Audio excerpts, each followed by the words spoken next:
Assalamualaikum anak-anakku kelas 12.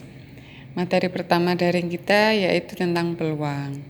Nah, sebelum kita mempelajari tentang apa aja itu dalam peluang, kita akan membahas definisi peluang itu sendiri. Peluang yaitu kejadian yang mungkin terjadi. Kejadian yang mungkin terjadi.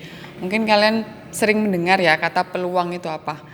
Salah satu arti katanya yaitu kesempatan. Nah, dalam matematika definisi peluang itu kejadian yang mungkin terjadi.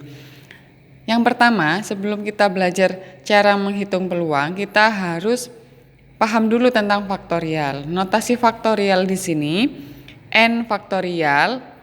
Faktorial itu menggunakan tanda seru. Nah, cara menghitung faktorial bagaimana? Contoh di sini, 5 faktorial. Berarti dari angka 5 sampai angka paling kecil yaitu 1 ya. Kita urutkan dan kita kalikan. 5 kali 4 kali 3 kali 2 kali 1 semua dikalikan yaitu 120. 2 faktorial berarti 2 kali 1. 4 faktorial 4 3 2 1. 24, begitu ya. Nah, misalkan ada pembagian tentang faktorial. Contohnya 5 faktorial dibagi 3 faktorial. 5 faktorial 5 4 3 2 1. 3 faktorial 3 2 1. Antara pembilang dan penyebut di sini bisa disederhanakan. Jadi tinggal 4 dikalikan 5 yaitu 20. Bisa dipahami ya tentang faktorial? Kemudian dalam peluang yang pertama ada yang namanya permutasi. Dan permutasi itu ada bermacam-macam. Definisi permutasi yaitu susunan yang mungkin terjadi dari unsur-unsur yang berbeda dengan memperhatikan urutan. Permutasi unsur yang berbeda. Permutasi n diambil r, itu artinya n faktorial dibagi dengan n min r faktorial. Nah, kita langsung ke aplikasi soal ya. Contoh, tentukan banyaknya cara memilih ketua, sekretaris, dan bendahara dari 5 calon yang ada.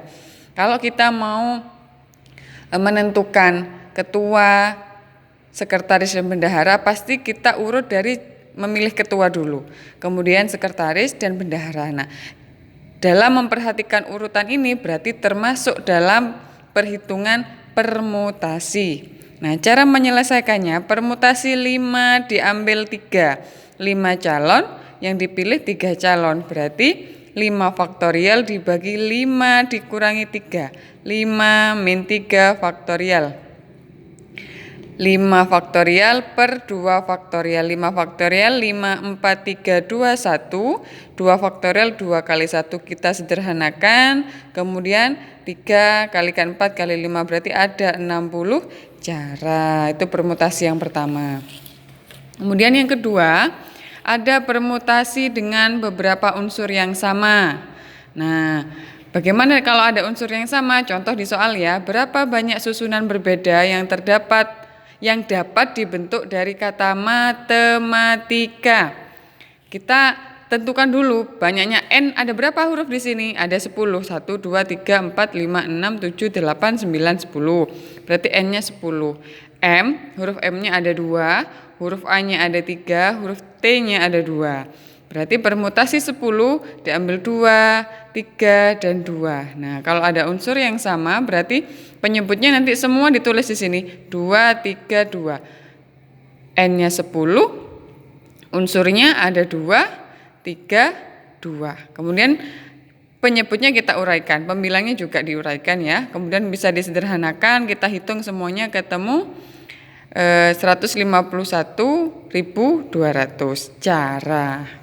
Itu yang kedua. Kemudian yang ketiga, ada yang namanya permutasi siklis.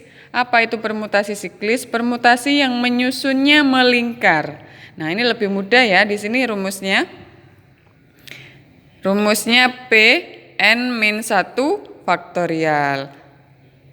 Contohnya, dengan berapa cara 5 siswa dapat duduk pada 5 kursi yang disusun melingkar? Kata kuncinya permutasi siklis adalah melingkar. Berarti kalau ada 5 kursi, Rumusnya permutasi N-1, N-nya 5 kurangi 1 faktorial, berarti 4 faktorial. 4, 3, 2, 1.